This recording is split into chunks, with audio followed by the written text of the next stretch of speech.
نحمده ونستعينه ونعوذ بالله من شرور أنفسنا ومن سيئات أعمالنا من يهده الله فلا مضل له ونشهد أن لا إله إلا الله وحده لا شريك له وأشهد أن محمدا عبده ورسوله وداعيا إلى الله بعزم ربي وسراجا منيرا الحمد لله ثم الحمد لله আল্লাহ পাক রব্বুল আলামিন হাজার হাজার লক্ষ লক্ষ মানুষের মাঝে আমাদেরকে জুমার নামাজে আসার বসার তৌফিক দান করেছে।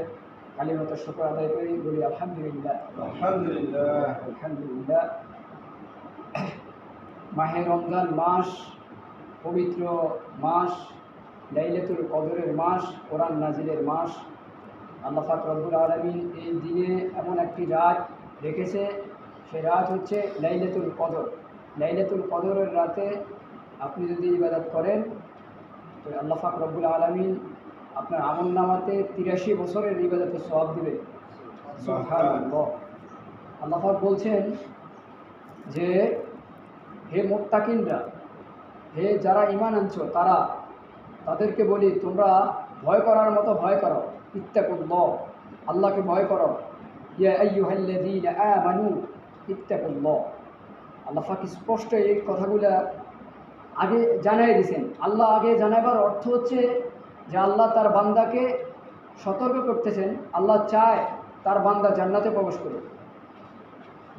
এমনকি আমরা মুসলিম হিসাবে আমাদের যেই আল্লাহ পাকের বিধিবিধান আছে, সেই বিধিবিধান আমাদেরকে পালন করতে হবে।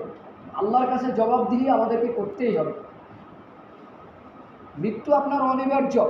আপনি গাড়িতে থাকেন, বাড়িতে থাকেন, যেখানে থাকেন না কেন, যখন আপনার ডাক এসে যাবে চলে যাবেন, তখনই আপনার মালাকুল মউত চলে আসবে। এই ফজিলতের মাসে আপনি যদি একবার সুবহানাল্লাহ বললেন, তো একবার সুবহানাল্লাহ বললে মুফাসসিরে কেরামরা এভাবে হিসাব করছেন যে আপনি রমজানের বাইরে আর রমজানের ভিতরে যদি আপনি 1 টাকা দান করেন তো আপনি 70টা নেক পাবেন, 70 গুণ। আল্লাহ পাক এইভাবে বলছেন যে কিছু কিছু মানুষের জন্য যে আল্লাহ পাকের হাতে আমল এমন এমন তাকে দেবে যে সে সন্তুষ্ট হয়ে যাবে, সন্তুষ্ট হয়ে যাবে। তার বান্দাকে সে এত আল্লাহ পাক এত মহাব্বত করে।